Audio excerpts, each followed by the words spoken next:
لا إله إلا الله وحده لا شريك له ونشهد أن سيدنا وحبيبنا وشفيعنا وسندنا ورحمتنا ومولانا محمدا عبده ورسوله. أما بعد فأعوذ بالله من الشيطان الرجيم. بسم الله الرحمن الرحيم. يرفع الله الذين آمنوا منكم والذين أوتوا العلم درجات. تیرو دریو جمودا سمودا علم او دا علماء متعلق بیان شروع کرو او تیر جمم بالخصوص دا علماء دیوبند او داغی دا کابر متعلق بیان کرو کہ دا دین پا خدمت کے او دا من دا خپل عقیدی او دا خپل اعمال او دا اخلاق و تبارک دا دیوبند دا علماء سا کردار دے داغی متعلق میں تیر جمعہ بیان کرو و دی جمعہ کے مختصر غندے رہتا یو سو خبر کوما بیا با رمضان متعلق دتم یو دو خبر عرض کر. تو ما تاسو طویلیو چه علماء دیوبند خدای پاک پا ہر میدان کے لوے کار آغشتے او یو غٹ الزام دا دیوبند پا علماء دا لگی چی دی تصوف سر تعلق ندی پاتے شو او دا چرلک دروغ دی 100% دروغ. ما دا مولانا اشرف علی تانوی رحمت اللہ علیہ واقع در تطیر جمعہ بیان او دا طول و تصوف دا سرخیل حاجی امداد اللہ سے مہاجر مکی رحمت اللہ علیہ واقع مندتو. مولانا رشید احمد گنگوہی رحمت اللہ علیہ زمون دا دیوبند پا کابرو کی لگ دا سخت مزاج خاون تیر شوید و اللہ تی دا دین لگی دا سی پترس 10 سیکنڈ پترس و اللہ تی دا دین دیر لوی کارا غشتے او یو ځل دی د یو واده په سلسله کې تلو نو چې د واده رشتہ دارانو کې خادي وه د هغې په سلسله کې لاړ نو لکه دا سوچ راغی چې راشه د حاجي امداد الله سے مهاجر مکی رحمت الله علیه ملاقات ما وکړ. دیر نیک سړی دی او زمونږ د اکابر علماء دیوبند پیر دی هغه ملاقات ما وکړ. نو چې ملاقات لا څنګه ورغی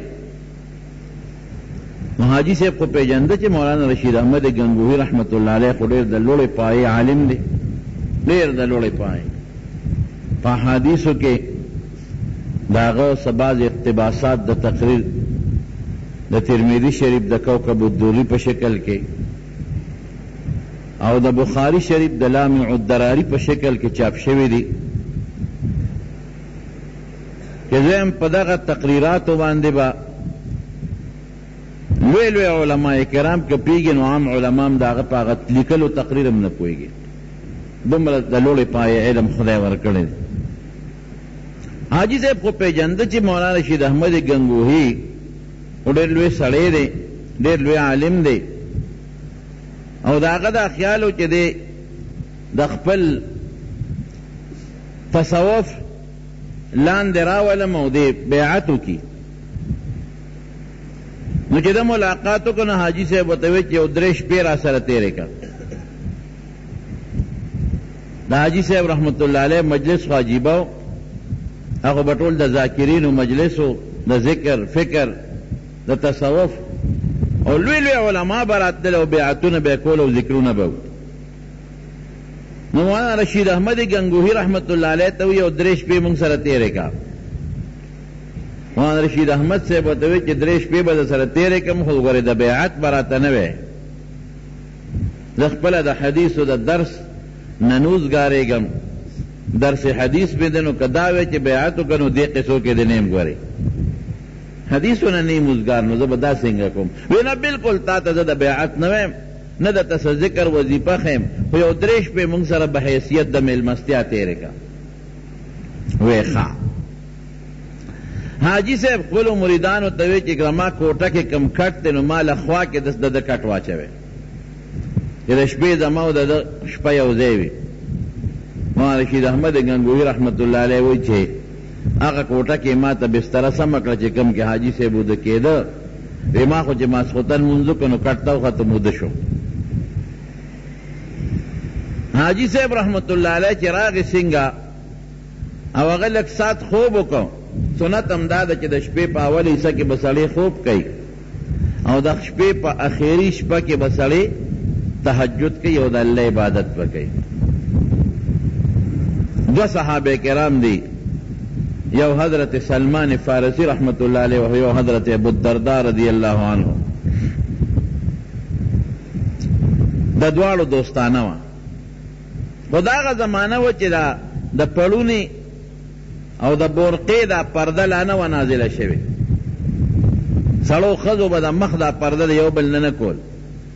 دا وروسته بیا دا حکم نازل شو دا دوالو رورولي ونو سلمان فارسی رحمت اللہ علیہ رضی اللہ عنہ دا حضرت ابو الدرداء رضی اللہ تعالی عنہ ملاقات للا ماسخوتن شپیلا ملاقات للا چلالل او ډوړی د ماسخوتنې څنګه لاول خو روټی کېښودی شوه د غرمې نو چې ډوډۍ څنګه کېښودی شوه نو ابو الدرداء رضی اللہ عنہ روجه وه سلمان فارسی صاحب ورته وی ډوډۍ خوره وی انی صائم زه خو روجه دار یم زما خو روجه ده چې دو قتل نو دا ام الدرداء دا ابو الدرداء رضی اللہ عنہ د بی بی جامع سخیره نه بیو صفائی مفائی هم نه وه کړې کوم چې ښځه په کور کې کوي د شریعت قانون دا دی چې خاون کوري نو ښځه به ځان صفا ساتي جامع بم صفا ساتي وجود بم صفا ساتي دا سے وجود شکل او جامع بدا نه استعمالی چې د خاون لته کرکه ورشي دا قانون دی شریعت او فقهاو زمونږ لیکلی دي چې که خاون په کور کې او ښځه ځان نه ډولی کوي نو دې خاون له د ښځو د والو اجازت هم شته هغې ځان ډولی کړی نو جامع او وجود خړ پړ خیرن اپې پوه شو سلمان فارسی پہ پویشو وی مالی ارا کے مبتذلتن تاز اینما او داس خیرن جامع دے اچولی دی او جامع دیم گڑی وڑی دی او شکل دیم گڑ وڑ دی دا ولی اغی و تدیر خپل جوابو کو ناشنا جوابی و تکو ویستارور ابو الدرداء چی دے داغه دنیا ته څه توجه نشته مطلب یې دا دی چې ظاهر کې خو دا معنا واغېسته چې هغه زما په جامو باندې او زما په وجود څه کار نشته دا نه وایي چې جامې دي خیرنې دي او که ښې دي او که وجود دي خیرن دی او که پاک دی خو په منځ کې ورته پټ یو ټکې ور واورو چې ما ته ضرورت نشته جامې خو خلک اله پاک ساتي چې د خاون ښځې ته خپل هغه شرعي تقاضا وي او دا هغه د دنیا سره تعلق سر نه نشته ټوله ورځ روجي او د شپې منځونه دي نو زما کار سره چې جامې خشته کوم او وجود خشته کوم شپه شوه نو حضرت سلمان فارسی وده کېده او حضرت ابو الدرداء رضی اللہ عنہ په مانځه ودرېده سلمان فارسی ورته وایي سمله وده شه وی ښه د مېلمه خبره ومنله وده شو بیا پاسېده چې مونځ کوم وی سمله بیا وده که بیا پاسېده وی سمله وده شه بیا وده که چې اخره شپه شوه وی اوس پاسه چې پاسې دواړو اودسونه کړل مونځونه یې وکړل نو سبا یې ځان سره نیغ نبي علیه السلام له راوست نو حضور پاک ته حضرت سلمان فارسی وی وی صاحب دا ملګری خو ټوله همیشه روجي نیسي او ټوله شپه مونځونه کوي او د بیبي حال یې ورته وی چې بیبي خیرن جامع او خیرن وجود ما ورته وی دا ولې دا په بد شکل جامع دی دا ګډ وډ سر دی او ګډ وډ وجود دی وی ستا د ضرور د دنیا ساجت نشته ما ته څه ضرورت دی چې ځان ورته ډولې کړم نو نبی کریم صلی اللہ علیہ وسلم حضرت ابو الدرداء تا مخ راوالو او ورته سوی وی اے ابو الدرداء ان لنفسک علیک حقا وی استا د نفسم پتا گوری حق شتا ان لزوجک علیک حقا استا د بی بی پتا باندې حق شتا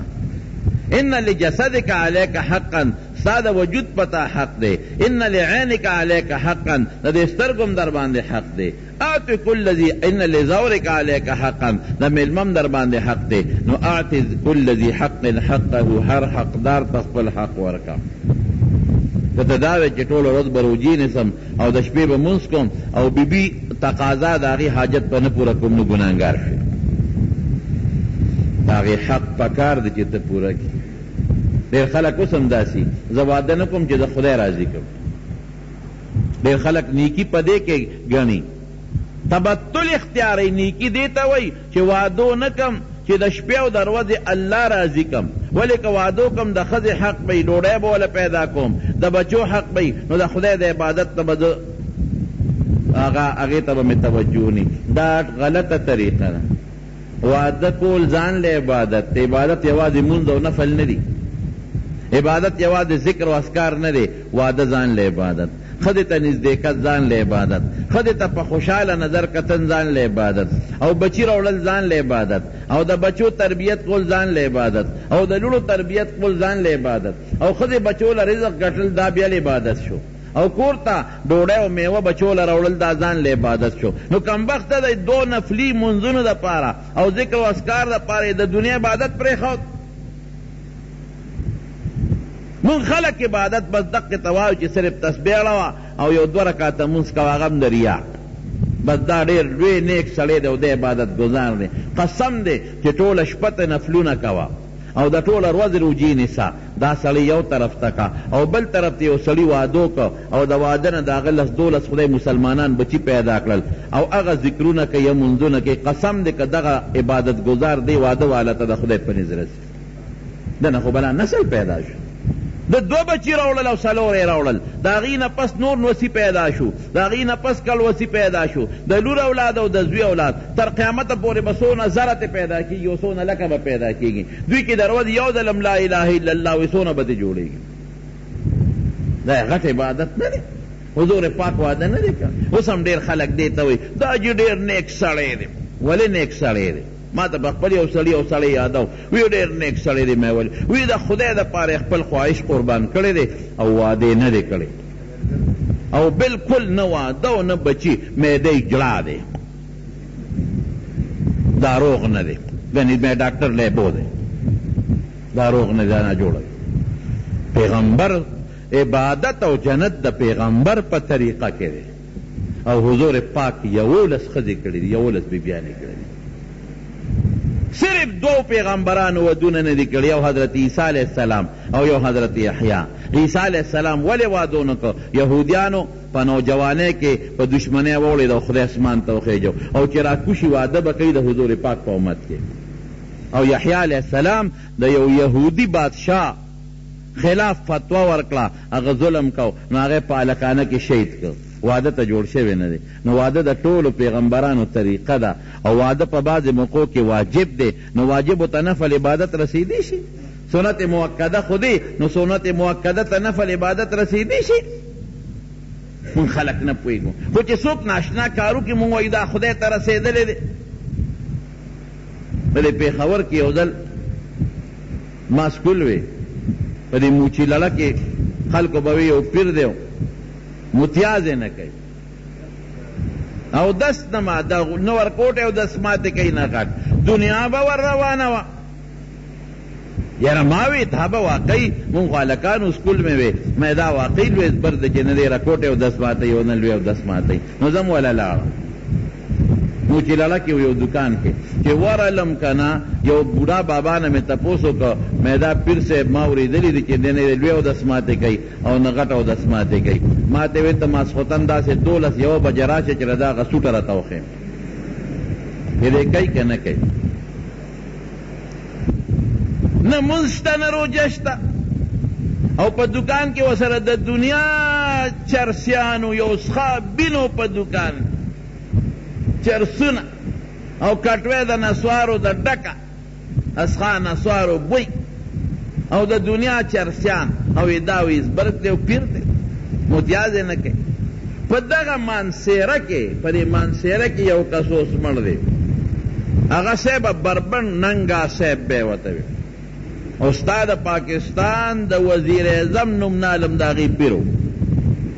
هغه یو وزیر اعظم تیر شوی هغه اوږد غوندې سو جونیجو صاحب یو اوږد زمونږ په پاکستان هر قسم وزیری دي یو غټه اندرم پایه وه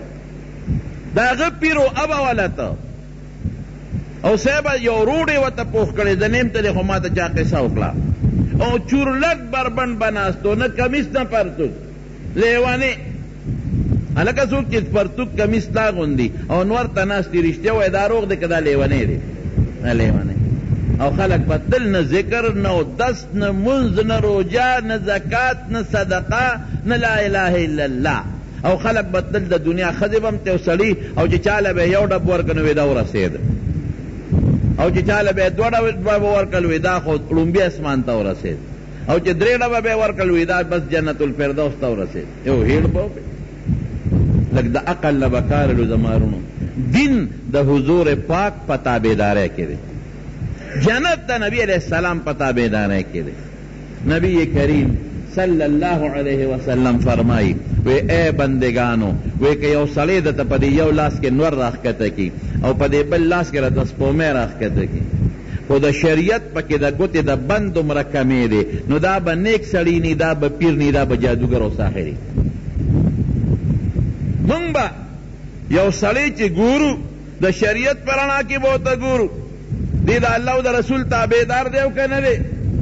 اللہ و رسول وی وعده که که یو سړی بیمار یو نه کوي جدا خبره لیکن که ته وعده په دې خیال نه کوې چې زه وعده نه کوم چې دې زه پوره عبادتونه د خدای وکړم نو دا دې پوره ګناه وګټله ناروا دی وکړل ناجایز دی وکړل ګناهګار شوې زه راته ګناهګار ویم که تا د څوک پیر وایي نو وایي دی درته پیر نه او که یو سړی بیمار یو د دې وجې نه واده نه کوي او یاره نیک سړی وي ذاکر وي ذکرونه کوي د خلکو اصلاح کوي نو ډېره ښه خبره دا دی نه وایي چې زه وعده دیله نه کوم چې د خدای عبادت ته اوزګار شم دا دی وایي چې زه ناجوړ یم ما ته عذر دی دا دی وایي ما ته عذر دی د واده نه بس سړی پوهېږي ما ته عذر دی د واده نه واده نه کوم نو داسې ډېر شته چې د عذر د وجې نه هغوی ودونه نه دي کړي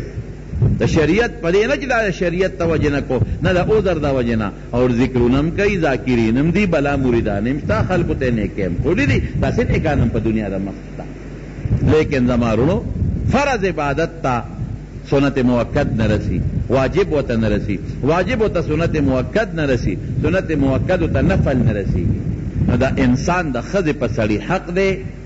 دا میلمہ پسڑی حق دے شریعت کے راضی کی او سڑی نفلی روجہ نہیں ولی او دا یو میلمہ شو دا بل سوک میلمہ شو یا دے دا چا میلمہ شو او اگر سڑی تے خپکی گی چی ما سر بڑوڑے خورے دا نفلی روجہ دے ما تکی قضا دی انہی سے خواہ میلمہ دے نہ خپکی برزی بنا ماتا ہے د شپې په اول حصه کې خوب کول دا د حضور پاک طریقه او سنت دی که ته وایې د ټوله شپې عبادت کوم دا دې غلط او کړه ګناه دی وګڼله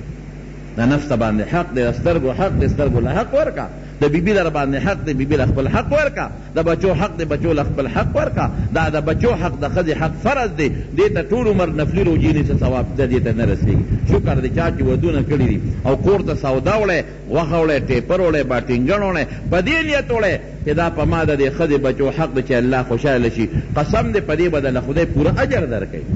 دې کې ډېر لوی ثواب دی ګوره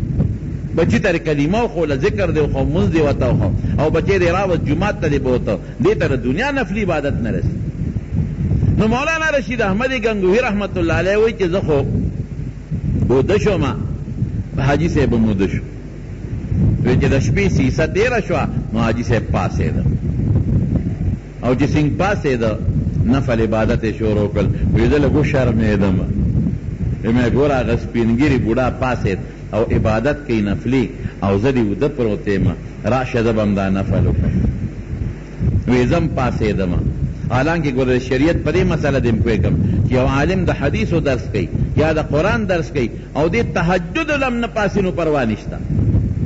حضرت ابو ہریرہ رضی اللہ عنہ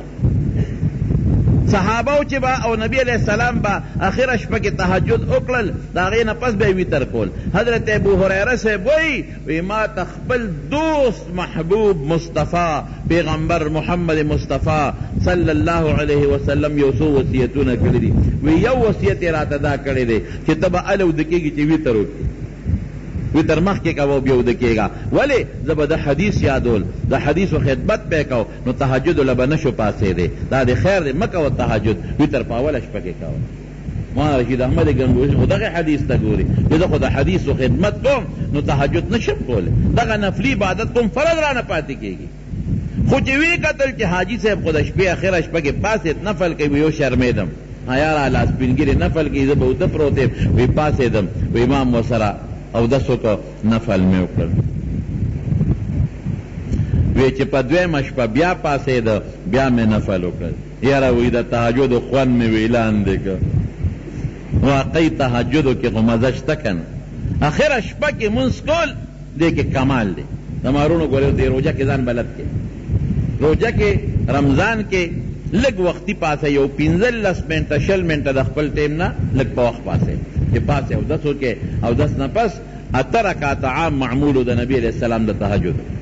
نو شپږم کولی چې، څلورم کولی چې، 2 رکعاتم کولی چې، دې سره ځان بلد کې. رمضان کې سړی په اسانه ورسره بلدېږي، لږ وختي پاسه. بعضې خلک ورې پېشمنۍ هم نه کوي، دا ګناه کوي. پېشمنۍ کول دا د پیغمبر علیہ السلام سنت دی، او چې څوک قصدن پېشمنۍ پرېږدي چې زه نه کوم وجود ته هم تاوان دی او د سنتو خلاف ورزي هم کړه، نو پېشمنۍ لازمن کوه. نبی علیہ السلام فرمایي چې تسحروا پېشمنۍ وکړئ، فإن فی السحور برکه، په پېشمنۍ کې برکت دی، وجود هم ورسره ښه کېږي او سړي وجود ورسره طاقتمن هم شي، او وختي خوراک کې دې وخت کې د الله رحمتونه هم نازلېږي،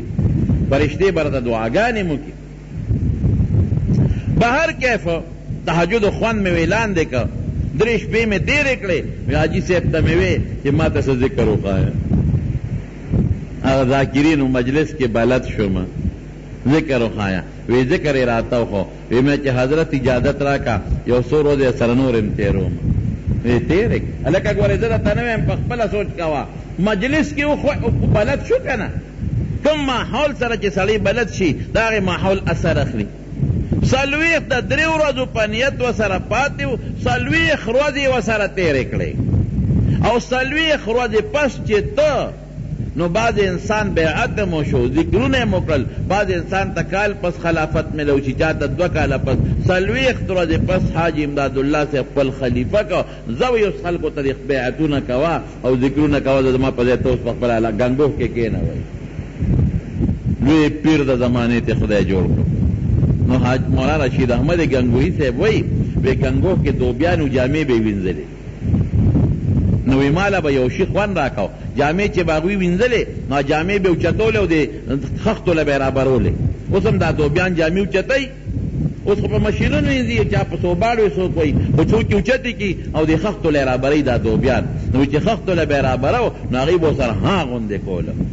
وی مالا باغی ها خوند راکو، وی او ما تا ها نخ کاری دا، وی ما باوی که دا جامعی دی دغل کانی لرا بریگی نو دا دا اللہ آواز کئی، اللہ اللہ اغیہو با ها آواز کو او جامو با کلس آواز کو، وی ما باوی که دا ها او کلس ندے دا وی اللہ اللہ اللہ اللہ. وی زبا دو بیانو تا پدی نیت کے ناستم کہ دا مازلکی با دا وی دا آواز دا اللہ نمرو چتے دا. یو سړی والا د مدینه شریفې نه جامې راوړې، جامې په دې سر د پاسه کېښودې او ورته خوشحاله چا وی صاحب دا ولې؟ وی دا د فلانکي حاجي صاحب راوړي دي، وی دا خو د بار ملک د انګریزانو د ملک دی، وی ما ته هم پته ده چې د انګریز د ملک دی، خو د مدینې شریفې هوا پې لګېدلې ده. او یو مجلس کې ناستو نو 3 کجورې ول چا د مدینې منورې راوړې، 3 کجورې. نو کسان گنو کجوری کمی وی، نو یو مرگری تیوی دا کسان وشمیرا، نو چه وشمیرلی وی دا ولی ولی ٹوٹے کا چٹولو تاو رسی، کجوری ولی ولی ٹوٹے اکلی پوٹی پوٹی اکلی ٹولو تا چو رسی. یو مرگری وطوی وی دومرا ساجتو چه پا دی خلکو دی وی شریف اخبلا با دی خوردی وی دا دی دون پوچ خنے اکلی، کجوری دی دومرا پوچ خنے اکلی، مولانا رشید احمد گنگوہی ورته غصه شو وی د مدینې د کجورو تذلیل دی وکړو تا د مدینې کجورو ته پوټخڼی ولې ووې که دا ډېره وړم د خدا زمونږ د ملک د لویو نعمتونو نه غټ نعمت دی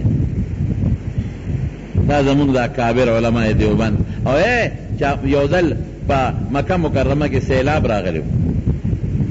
نو کم چې مقام ابراهیم دی دا یو تیګه ده چې ابراهیم علیه السلام به پخپې خودی او بیت الله به جوړو د ابراهیم علیه السلام پکې د ګوتې د بند عمره د خپو نخم ده نا په ځمکه سیلاب سره راوغورځېده او د هغې نه لږ غوندې کاڼې جدا شو چې کاڼې تې جدا شو نو هغه په تحفه کې مولانا رشید احمد گنگوهی صاحب له راوړه کاڼې وی صاحب دا د مقام ابراهیم ډکره ده هغه شاګرد ته وی معده کا او رانجو کې ګډه کا نو هغه کاڼې معده او په رانجو کې ګډ کا او بیا به د شپې چې سملاسته د هغې سلۍ به سترګو کې اچوله چا وی صاحب دا خو د رانجو کاڼې نه دی دا خو د مقام ابراهیم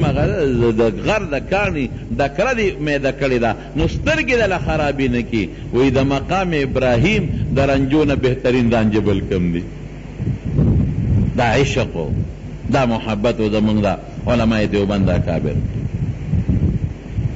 زما رونو دې اکابرو نه خدای د دین ډېر لوی کار اخیستی قسم دی مولانا حسین احمد مدنی رحمت الله علیه متعلق دا مشوره ده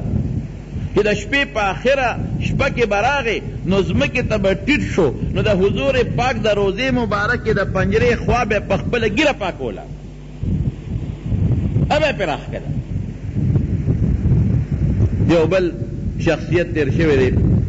مولانا احمد علی لاهوري رحمت الله علیه دا اوس نږدې تیر شوی دی دا لاهور کې پاتې کېده او په لاهور کې د الله د کتاب د قرآن شریف ډېر لوی خدمت کړی دی ډېر لوی خدمت او د کشف خاوند ذاتي سیکانو مور او پلار یې سیکانو دی مسلمان شو دارالعلوم دیوبند کې سبق وی نو د دیوبند یو سیټ و یو نواب دا غلور پیغله شوی وه نو نواب صاحب دا فیصله وکړه چې دا لور به زه ورکوم خو یو عالم له به ورکوم ملګرو سره یې مشوره وکړه چې لور مې پیغله ده او دا یو عالم له ورکوم چا له ورکم هغې وی صاحب د دارالعلوم دیوبند ته لاړ شه او هلته چې محتمم صاحب سره یا د هغې استاد سره میلاو شه نو هغې ته ووایه نو عالمانو پت خو هغې ته لګي دا نواب صاحب هم راغی رورې مو رشتهداران یې مو دارالعلوم ته رادننه شو دارالعلوم کې تلل د محتمم صاحب ته الوی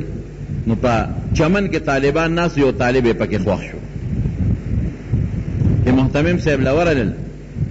وی زه صاحب فلانکې نواب یم هغه خو پېژنده څنګه راغلی وی زما لور پیغله شوې ده او نیت مې کړی دی چې یو عالم لی ورکوم نو ته رالی یو ښکلی عالم وګوره چې د وجود د صحت نه م روغ یو برابري لور وله ورکوم وایي صاحب په دې چمن کې مې یو هلک ولیدم خوښ شو نو که دغه هلک واده نی کړی او ښځی نی نو لاول به یې دله ورکو او که هغه واده کړي ښځی وي یا واده نه کوي بیا بل څوک راله وګوره وی ستاسو څوک خوښ دی چمن کې یو هلک ناست دی ورشه اواز ورته وکړي هغه یې راوغوښت دا و مولانا احمد علی لاهوري رحمت الله هغه چې یې راوغوښته ورته یې وی هلکه تا واده کړی دی وی نه وی د دې نواب صاحب لور ده او ته یې خوښ کړی نو که دې خوښه کړي هغه درته په نکاح وی صاحب زما خو هېڅ هم نشته زما خو پلار هم سیکه و مور مې هم سیکه وه زه به کې مسلمان یم نه مې کور شته نه مې روزګار شته نه جامې شته نه جوړې نواب صاحب یې هر څه ما سره شته ته غاړه کېده مې بلکل پښتانه وایي که مفت شراب خو یې قاضي هم څکلي ډېره ښه غاړه غاړه د نکاح ټیم مقرر شو مولانا احمد علی لاهوري صاحب وایي دا طالبان خو یو بل سره ټوکې ټقالې کوي نو وایي چې نکاح وخت ورځ مقرر شو ورځ راغله نو ما ته هغه طالبان وایي چې لکه جامې دې خیرې دي بله جوړه واچوه مې چې زما خو بله جوړه نشته زما خو دغه یو جوړه ده. یو طالب وي چې لکه زما جامې شته زه به یې درکړم.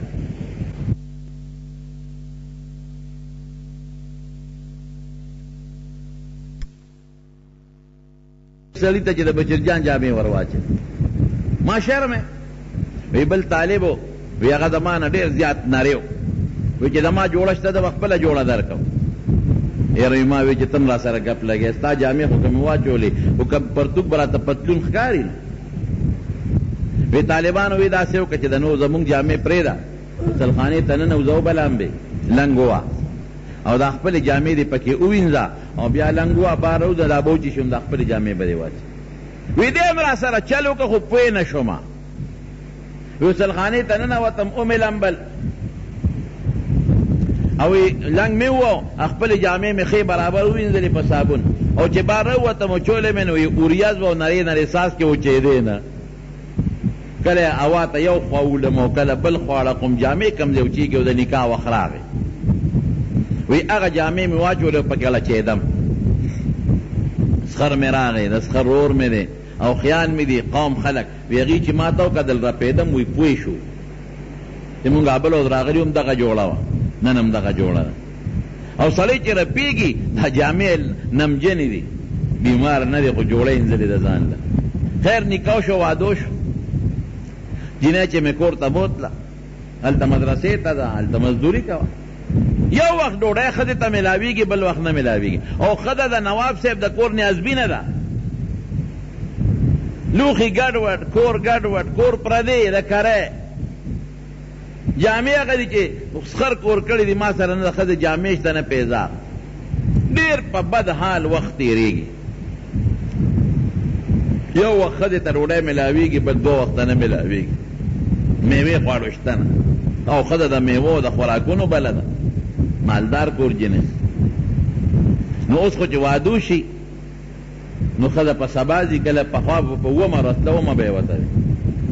هغه زمانه کې به میاشت څلوېښت ورځې پس تله چې ښځه مې میاشت پس کور ته لاړه نو پلار ته تپوس وکړ بیٹی اپنے شوہر کو کیسے پایا؟ لورې د خپل ژوند لومبې ملګری خاوند دې څنګه ومونته؟ د دې زمانې جینۍ به څه به یې کول؟ مخ سر به یې ټکاو اوهو چې ډوډۍ درک د پلاره ډوډۍ دې نه شوه راکولی نو دا یې سړي له دې ورکړم غرقه دې کړه. یو وخت ډوډۍ شته او دو وخته نشته. میوه خو بلکل په سترګو په دوربین کې م راته نه ښکاري. کور پردې جامې ګډې وډې او ته څه وایي؟ وی لورې وی خاوند دې څنګه ومونته؟ جنۍ ورته وایي وی بابا وی د علماو نه به مې د جنت خبرې اورېدې چې جنت به یو داسې خوشحالي به یو داسې خوشحالي به یو داسې خوشحالي به وی ما وی چې خدای دا جنت به ملو شي که به نه شي او دا به راځي او که نه راځي. وی بابا داسې خاوند دې راله پیدا کړی دی چې په دنیا کې خدای جنت را کړی دی. دنیا کې مې جنت مونتی دی خیرت سره به راکاږو. نیک عالم او برکتی عالم دا د ښځې دپاره واقعي په دنیا کې جنت دی. نو مولانا احمد علی لاهوري صاحب به وی دا هغه وقت و یہ وہ وقت تھا کہ اس وقت احمد علی نہ تھا اب احمد علی ہے. وی دا چې ما ته جنت وی هغه وخت کې زه احمد علی لا نوم اوس احمد علی ما د کشف خاوندو د کشف. یو سړی ولا راغی وی په محله کې دوه مړي شوي دي فلان کې او فلان کې مړه دي. وی ایک جنت کو گیا ایک دوزخ کو. یو جنت ته تللی دی بل دوزخ. سړي ورته وی صاحب دومره غټه دعوه دې وکړه داسې خو نبي علیه السلام منع کړې ده. یو سړي ته دا نشي ویلي چې دا جنتي دی په دنیا کې د خاتمې څه پته لګي. دا هم نشي ویلي چې دا دوزخي دی د خاتمې څه پته لګي. رسو خدای نیک کی توبه بس. وی میں نے تو کہہ دیا آپ معلومات کرے ما ہوئی استطاعت سے معلومات وکړي چې معلومات یې وکړل خبره رښتیا وه. یو کس غاړې ته مری ته پړی اچولی او ځان یې وجلی نو چې څوک ځان مړ کړي او مری ته پړی واتې خودکشي وکړي نو کم خواله دوزخ. او بل کس په ایکسیډنټ کې مړو نو نبی علیہ السلام فرمایي صاحب الحدم شهیدن. ایکسیډنټ کې چې مړ شي نو شهید جنتي دی. یو ځل چا یو جومات ته بوت ګوره دې ته کشف وایي. وی دی جماعت کی منځو کا نوی جماعت جوړ کړو ډېر قیمتي اعلی وی دی کی منځو کا چې دی ورننوته نو سوئی بہت بہترین مسجد ہے دل چاہتا ہے کہ اس میں نماز پڑھو دیر خشتہ جماعت تے زړه میں غواړي چې پکې منځونه کوم لیکن کاش کې حرام پیسو پر نه بنتا افسوس چې په حرامو پیسو نه جوړ شوی نه په حرامو جوړ دی چې چا جوړ کړو د هغه نه معلومات واخیستل هلکه مولانا احمد علي صاحب وایي چې دا په حرامو جوړ دی سر یې ښکته کوي ټیک وایي وی په دې ما ټولې سود پیسې لګولې دي د کشف خاوه زمارونو علماء دیوبند نه الله په هر میدان کې کار اغشته ما تیره جمعه درته وی تحریک آزادۍ کې پاکستان او هندوستان چې آزاد دی د علماء دیوبند ډېر لوی کردار کلکتې نه واله تر د بمبئی پورې او په غټو غټو شاهراهونو یو انګریز دی مسټر تامسن هغه خپل کتاب کې لیکلی دی وی د هندوستان په غټو غټو شاهراهونو مې چکر ولګاو وی داسې اونه مې ونه مونته چې په هغې کې یو عالم پانسینو علما ورپورې ویزاندو او یو جماعت ته ننوتم یو ځای ته ننوتم یو ما وی تاریخ لیکلو ما ته اجازت و وی یو علاقې ته ننوتم نو د سوځېدلو غوښو بین را باندې ولګېد سو غوښو بین لکه غوښې چې سوځېدلي نو ما چې معلومات واخیستل نو علما یې د اور بټۍ بله کړې وه دا د انګریز تامسن تاریخ کې لیکلی دي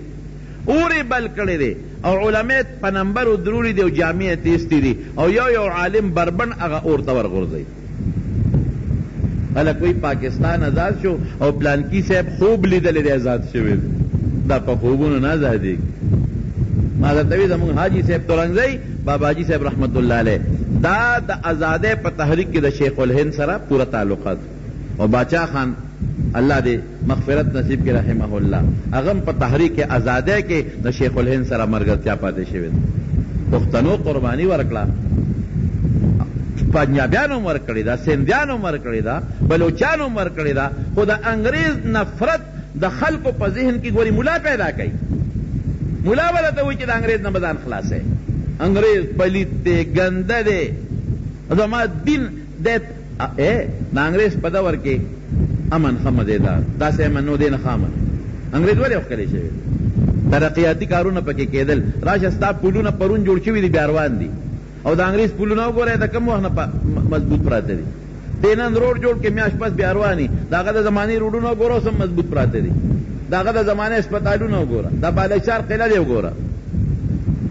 داسې دا نور علاقې وګوره نو کارونه یې دله کول حج نه څوک نه دي منې کړی مونځ نه څوک نه دي منې کړی جومات جوړولو نه څوک نه دي منې کړی ولې موږ راستخته د دې ملک نه وطن نه علماو په خلکو کې یو جذبه پیدا کړه ادا چې دا د انګریز قانون دی او زمون قرآن غلام دی مونږ د خپل قرآن د غلامینو باسو او د قرآن نظام او قانون خپل جوړول غواړو د خپل قرآن نظام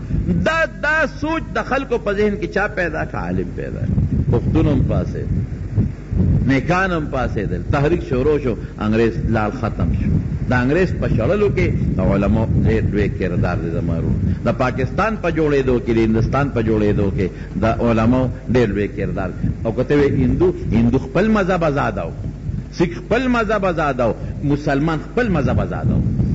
د هندو مذهب هم غلامو هغه وی د خپل مذهب ازادو د سکھ مذهب هم غلامو هغه وی د خپل مذهب ازادو د مسلمان مذهب هم غلامو هغه وی د خپل مذهب ازادوم نو ازادي د مذهب په نوم شوې ده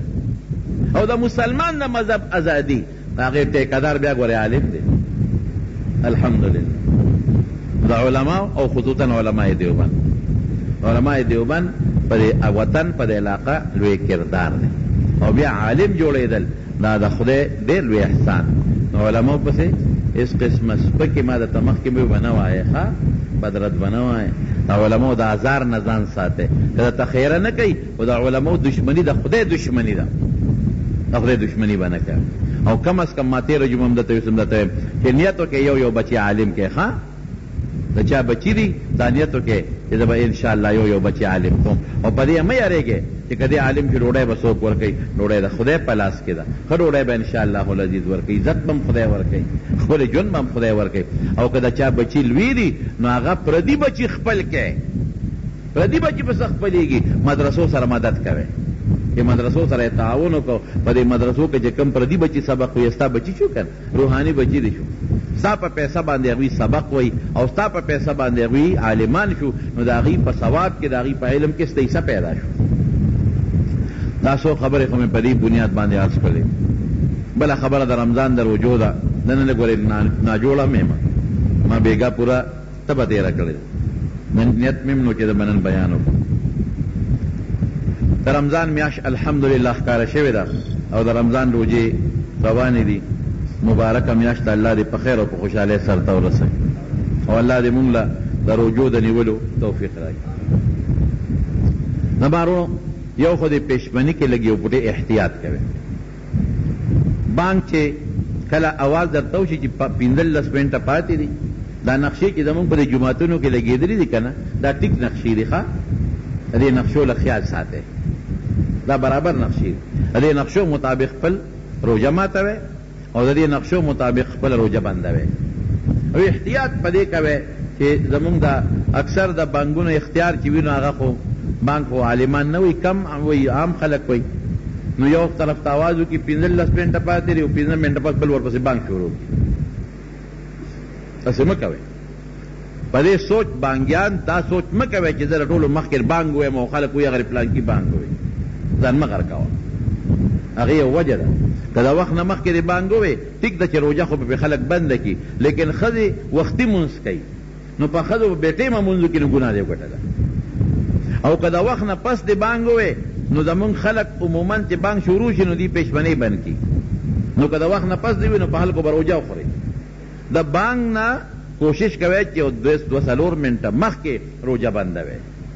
او ماښام کې بعض خلک ډېر احتیاط کوي سخت کال خو مې نه دی اورېدلی خو پروس کال مې دا م اورېدلی و چې یو کس راته چا شکایت کړی وی هغه چې مونځ وکړي د هغې نه پس روژه ماتوي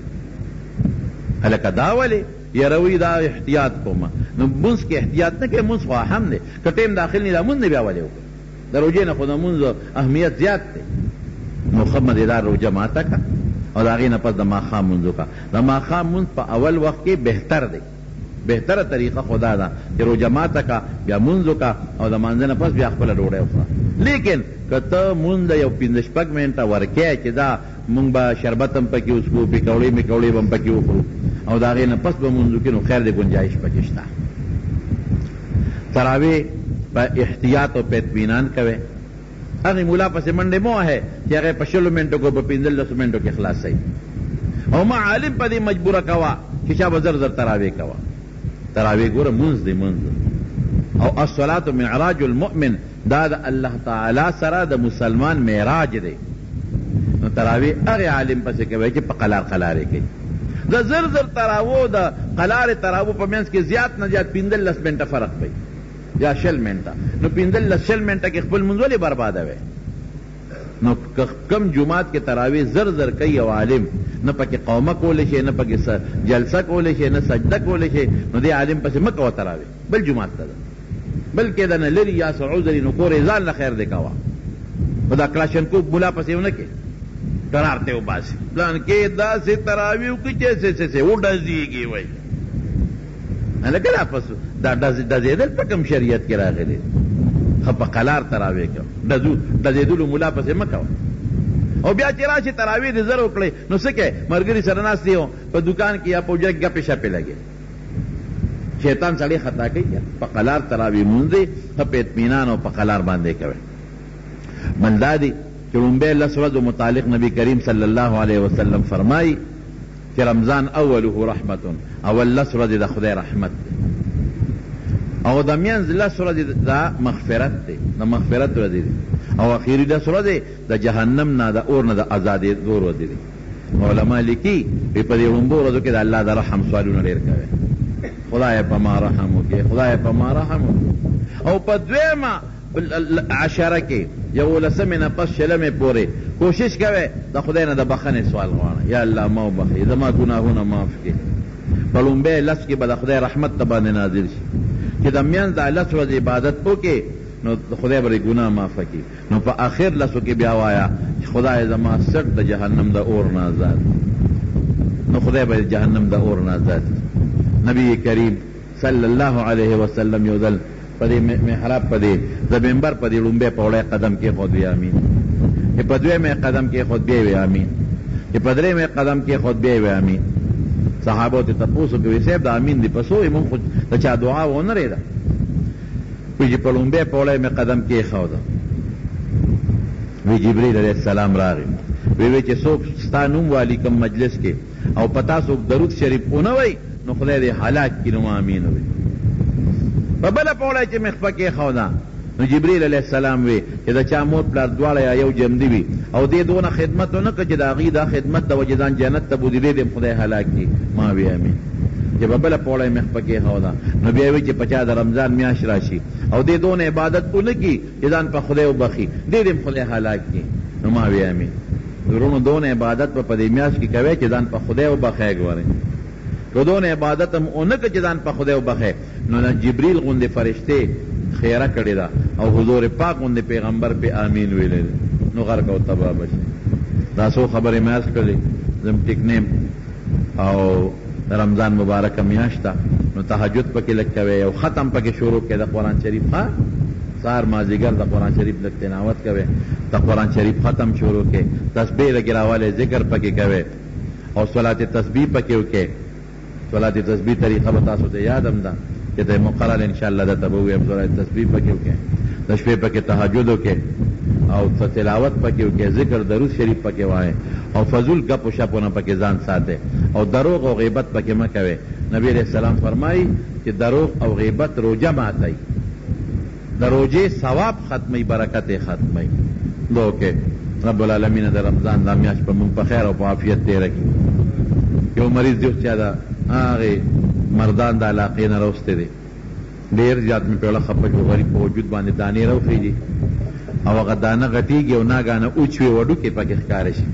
ډېر زیات پریشانه دی. زما خو په ډېر زیات له خفه شو او میلمه دی او ستاسو له دعا دپاره یې راوستلی او د رمضان مبارکه میاشت دعا ورته لږ د اخلاص وکړې یا الله ته وله روغ صحت ورکړې الله ته وله شفا ورکړې. اللهم اشفه شفاء عاجلا لا شفاء الا شفاؤک شفاء لا یغادر سقما وانت ارحم الراحمین. الله ته وله د خپلې خولې لاړې دارو کې ته وله روغ صحت ورکړې. یا الله چې څومره مریضان دي ټولو شفا ورکړې. خدای ټول مریضان که د جومات کې دي که په کورونو کې دي که زنانه دي که نارینه ته وله شفا ورکړې. خدای قرضدارانو او تنګدستو خلکو رزق فراخه کړي. الله د دنیا او د آخر خیر او برکت هم نصیب کړي. د دنیا او د آخر د شرونو نه مو ساتي او څومره چې دوستان د لرې د ځای نه راغلي دي الله د زړه حاجتونه یې پوره کړي مقاصد شرعیه پوره کړي د فتنو آفاتو محفوظ وساتي. رب ذوالجلاله خدای د رمضان میاشت په موږ په عبادت تېره کړي. خدای د روجو د نیولو توفیق پکې راکړي. خدای روجې پکې راته اسانې کړي. الله روجې راته پکې اسانې کړي. خدای زموږ بچي عالمان کړي. خدای زموږ د عالمانو سره جوړه پیدا کړي د عالمانو د دشمنۍ نه او الله د عالمانو د خیرو نه او د بددعایۍ نه الله په امن و امان کې وساتي. ربنا ظلمنا انفسنا وان لم تغفر لنا وترحمنا لنكونن من الخاسرين. دا منبر ګرانو محترم اوریدونکو